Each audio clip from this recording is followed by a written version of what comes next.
สวัสดีค่ะทุกคนวันนี้นะคะมินก็จะมาตอบ Q&A about Min and Gap the series นะคะเย้เรามาเริ่มคำถามแรกกันเลยดีกว่า let's go ส่วนตัวมินคิดว่ามินเป็นคนที่เฟรนลี่นะแล้วก็แบบสามารถเข้ากับคนอื่นได้ง่ายอะไรอย่างเงี้ยอันนี้ก็ไม่กล้าเคลมนะว่าแบบตัวเองแบบเป็นคนที่อยู่ด้วยแล้วคนอื่นสบายใจไหมแต่อันนี้คือได้ยินจากที่เพื่อนๆบอกมาว่าเหมือนเราเปรียบเสมือนเป็นมวลบวกให้กับคนรอบข้างอะไรอย่างเงี้ยความรักของเรามันคือแบบแรงบันดาลใจในการใช้ชีวิตเลยอะเรารู้สึกว่าการที่เรามีความรักอะมันเป็นแรงผลักดันให้เราทำอะไรหลายๆอย่างไม่จำเป็นต้องเป็นความรักในเรื่องของแบบคู่กันอะไรอย่างนี้ไม่ใช่นะอาจจะเป็นเรื่องแบบความรักให้กับครอบครัวพี่น้องหรือว่าเพื่อนอะไรอย่างเงี้ยเรารู้สึกว่าตัวเราอะอยู่ได้ด้วยความรักแม้ว่าจะความรักในสถานะไหนก็ตามอะไรเงี้ยเรามองว่าสิ่งที่มันเกิดขึ้นหรือความรักที่มันเกิดขึ้นอะมันเป็นสิ่งที่ดีที่สุดคำถามนี้นะคะเรียกได้ว่าเป็นคำถามแบบสร้างสรรค์สุดๆโสดไหมโสดตัวใหญ่ๆเต็มหน้าจอครับโสด10 ไปเลยโสดมากโสด100%ก็จีบได้นะคะเรื่องนักแสดงอ่ะมันเริ่มมาอยากเป็นเนี่ยในช่วงแบบม.ปลายเราก็ไม่รู้ว่าทำไมเหมือนกันเหมือนเราเริ่มเสพสื่อแบบในเขาเรียกว่าอะไรอ่ะเสพพวกละครหรือเสพซีรีส์อะไรมากขึ้นอะไรอย่างเงี้ยแล้วช่วงนั้นเหมือนเป็นช่วงยุครุ่งเรืองของซีรีส์พอดีอะไรเงี้ยแล้วเราดูเราก็รู้สึกว่าแบบโอ๊ยลิ้นพันแล้วเรา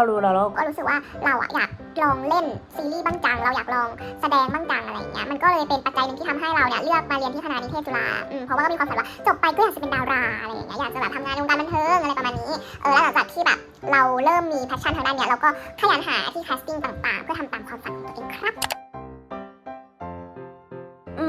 คือมินเรียนมาทางด้านมีเดียดีไซน์ใช่ป่ะมันจะเป็นเหมือนกับแบบเบื้องหลังอะไรอย่างเงี้ยคิดว่าถ้าไม่ได้ทำนักแสดงก็อาจจะไปทำเป็นเบื้องหลังเป็นพวกสายแบบ Creative Content หรือไม่ก็เป็นสายแบบ Coordinator อะไรเงี้ยเพราะรู้สึกว่าตัวเองทำตรงนี้ได้ดีในเรื่องของการประสานงานก็จะมี2ตำแหน่งนี้ที่อยากจะทำนะคะและอีกอย่างหนึ่งก็คืออยากเป็นนักร้องค่ะเย้อยากลองเล่นเป็นฝาแฝดเพราะเรารู้สึกว่าอย่างที่บอกไปว่าเราชอบดูซีรีส์หรือหนังที่มันมีพระเอก2คนที่หน้าเหมือนกันหรือนางเอก2คนที่หน้าเหมือนกันมากๆอะไรอย่างเงี้ยเราก็เลยอยากชาเลนจ์ตัวเองในบทบาทนั้นบ้างเพราะว่าฝาแฝดในแต่ละเรื่องที่เขาถ่ายทอดออกมาบุคลิกลักษณะนิสัยถึงหน้าตาเขาจะเหมือนกันแต่ว่าบุคลิกลักษณะนิสัยเขาอะมันไม่เหมือนกันเลยเว้ยเราเลยอยากไป explore ตัวละครทั้ง2ตัวนี้แล้วก็อยากถ่ายทอดออกมาดูว่าแบบเราสามารถเล่นให้คนดูเนี่ยเชื่อได้ไหมว่าเราเป็นฝาแฝดไม่ใช่คนเดียวกันคิดว่าน่าจะมีแหละเนาะก็ยังไงก็ฝากติดตามด้วยนะคะอาจจะยังบอกไม่ได้ว่าเรื่องอะไรอย่างเงี้ยแต่ก็ฝากติดตามและเป็นกำลังใจให้มินด้วยมีอะไรมินก็จะมาอัปเดตใน Instagram หรือกับ Twitter นะคะอันนี้ก็คือมินมาจากการแคสติ้งนะคะทุกคนซึ่งประวัติความเป็นมาของการแคสติ้งกว่าจะได้มาเป็นพี่หยาใน Gap the Series จะเป็นยังไงก็กดไปดูตรงคลิปนี้ได้เลยนะคะมินทำไว้เรียบร้อยแล้วค่ะก็คือเจอกันตัวจริงๆครั้งแรกในงาน casting Gap the Series เนี่ยแหละก็มองว่าเขา2คนน่ารักแบบว่ามีความแบบคือเบกกี้เราเคยเห็นในซีรีส์เรื่องก่อนหน้านี้ที่น้องเล่นมาแล้วอะไรอย่างเงี้ยแต่ว่าพี่ฟีนไม่เคยเห็นผลงานหรืออะไรอย่างงี้มาก่อนเพิ่งมาเจอครั้งแรกอะไรเงี้ยก็มองว่าพี่ฟีนเป็นคนสวยแบบมีเสน่ห์ส่วนเบกกี้ก็มีความแบบฝรั่งน่ารักอะไรของตัวเองอะไรอย่างเงี้ยก็รู้สึกว่าทั้ง2คนแบบว่าน่ารักแต่ว่าก็ยังไม่ได้มีโอกาสได้คุยกันจนกระทั่งมาในช่วงแบบเวิร์กช็อปแล้วก็ได้ร่วมงานกันได้แบบถ่ายทำด้วยกันอะไรอย่างเงี้ยเรามองว่าแบบ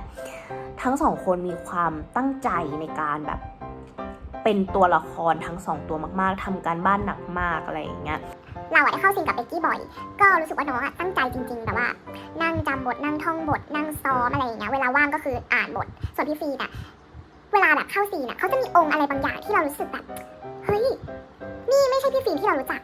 นี่คือคุณ3จริงๆแบบ the real หม่อมหลวงสมนันจริงๆอะไรอย่างเงี้ยเราจะรู้สึกได้ถึงพลังงานบางอย่างของเขาเวลาเขาแบบเข้าซีนแต่พอแบบคัดปุ๊บจบซีนปุ๊บเขาก็จะมีความแบบกลับมาเป็นพี่ฟีนน่ารักกุ้งกิ้งเหมือนเดิมอะไรแบบเนี้ยมันเป็นแมจิกบางอย่างเหมือนกันนะที่เรารู้สึกว่าแบบ2 คนนี้เก่งมากๆเลยค่ะแล้วก็หลังจากที่ได้ดูซีรีส์แล้วเราก็รู้สึกแบบผลจากการที่เขาทำกันบ้านอย่างหนักหน่วงมันออกมาดีจริงๆแบบ perfect ปังปังปังสำหรับเราเรามองว่าพี่หยามีความใกล้เคียงกับตัวเราพอสมควรคือเขาจะเป็นคนที่แบบล่าเริงแต่ในบางครั้งในเรื่องของการทำงานหรืออะไรเงี้ยก็จะมีความแบบซีเรียสหรือว่าจริงจังมันไม่ยากเท่าไหร่ในการ explore ตัวละครนี้แต่ว่าสิ่งที่ยากคือเราต้องเล่นเป็นคนในวัยอายุเกือบ30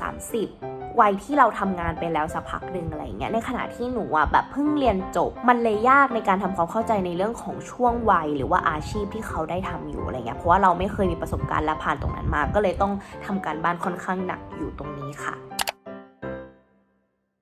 ก็คือซีนที่อยู่ในห้องน้ำแล้วก็แซวน้องม่อนเพราะว่าเขากิ๊กกับคุณสามแล้วเรารู้ความจริงแล้วอะไรเงี้ยก็คือตรงซีนตรงนั้นแหละเราคิดว่ามันยากที่สุดเนื่องด้วยเราเนี่ยได้รับบทมาไม่ตรงกันกับบทที่ต้องใช้ในการแสดงจริงเราก็เลยเหมือนต้องรับบทหน้างานเอาตอนนั้นเลยแล้วบทมันพูดมันค่อนข้างยาวทุกคนแล้วก็บวกด้วยแบบระยะเวลาในการถ่ายที่แบบมันเกือบจะเลิกกองแล้วอีกแบบรับความกดดันนู่นนี่นั่นมามากมายอะไรเงี้ยจะบอกว่าซีนนั้นยากมากสำหรับเราเลยแล้วเรารู้สึกแบบเขาเรียกอะไรเฟลนิดนึงกับการถ่ายทำในซีนนั้นอะไรเงี้ยเพราะรู้สึกว่าตัวเองทำได้แบบไม่ดีพออะไรอย่างเงี้ยแต่หลังจากที่ได้เห็นฟีดแบ็กกลับมาในซีนนั้นก็พบว่ามีคนชื่นชอบเยอะพอสมควรก็ค่อนข้างดีใจมากๆเลยนะคะที่แสดงออกมาแล้วทุกคนชอบค่ะอันนี้เคยพูดไปแล้วว่าชอบคุณเกริกด้วยความที่แบบว่าเราสัมผัสได้ว่าคุณเกริกในเวอร์ชันของซีรีส์เขาเป็นคนดีคนนึงเลยนะแล้วเป็นคนที่เป็นผู้ชายที่ใจเย็นมากๆเลยอะไรเงี้ยแล้วคือบางคนถ้ามองเผินๆอาจจะแบบโอ้ยคุณเกริกมาทำให้สามกับม่อนแบบเป็นอุปสรรคใหญ่ของสามกับม่อนอะไรเงี้ยแต่ว่าจริงๆแล้วเรามองว่าคุณเกิกเขารักหม่อมสามมากๆแล้วเขาพยายามทำทุกอย่างเพื่อที่จะให้คนที่เขารักมีความสุขแต่ในขณะเดียวกันเขาก็โดนกดดันมาจากหม่อมย่าเหมือนกันอะไรเงี้ยหลังจากที่เราได้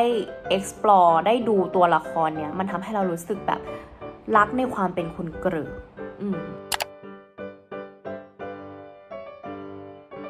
ส่วนตัวอยากเล่นเป็นหม่อมบอสค่ะ เรารู้สึกว่าแบบตัวละครเนี้ยมันมีมิติมากๆเลยแบบว่าในเรื่องของแบ็กกราวด์ตัวละครหรือไม่ว่าจะเป็นการแสดงออกของมอมบอสที่เข้าใจความรู้สึกที่ตรงข้ามกับความรู้สึกของตัวเองจริงๆอะไรเงี้ยคือในชีวิตจริงเราไม่ค่อยเจอคนแบบนี้นึกออกใช่ปะเราเลยอยากรู้ว่าแบบเขามีความรู้สึกนึกคิดยังไงอะไรเงี้ยก็เป็นอีกตัวละครนึงที่น่าค้นหาน่า explore ก็เลยแบบอยากลองดูว่าแบบถ้าเราเล่นเนี่ยจะเป็นยังไงซีนที่ไม่พูดถึงไม่ได้เลยเกี่ยวกับความคอมเมดี้เนี่ยก็คือซีนที่ไปขอโทษ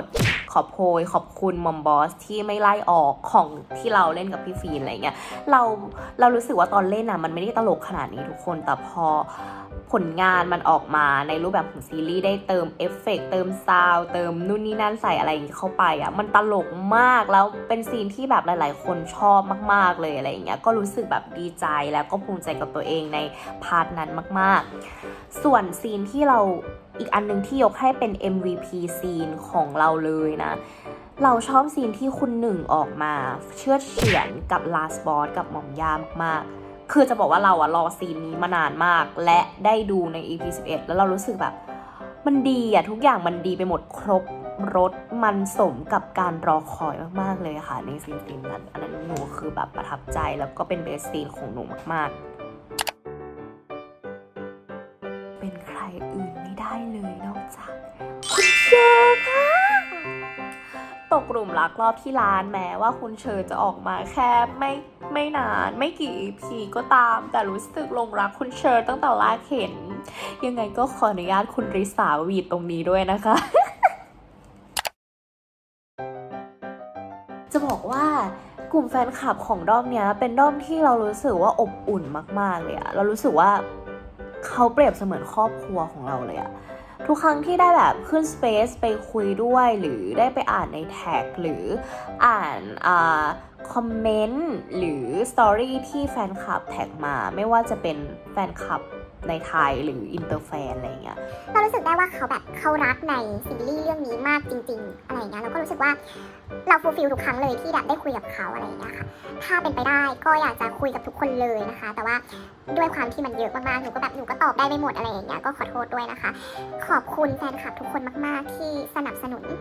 หนูรวมไปถึงสนับสนุนGap The Series อะไรอย่างเงี้ยรู้สึกว่าโชคดีมากๆที่โลกเหวี่ยงให้เราได้มาเจอกันนะคะแล้วก็คลิปต่อไปมินจะมาทำอะไรก็ฝากติดตามด้วยนะคะอย่าลืมกดไลค์กดแชร์กด subscribe ให้ YouTube Channel มินด้วยนะคะยังไงก็มาเจอกันในคลิปหน้านะวันนี้ไปก่อนแล้วค่ะบ๊ายบาย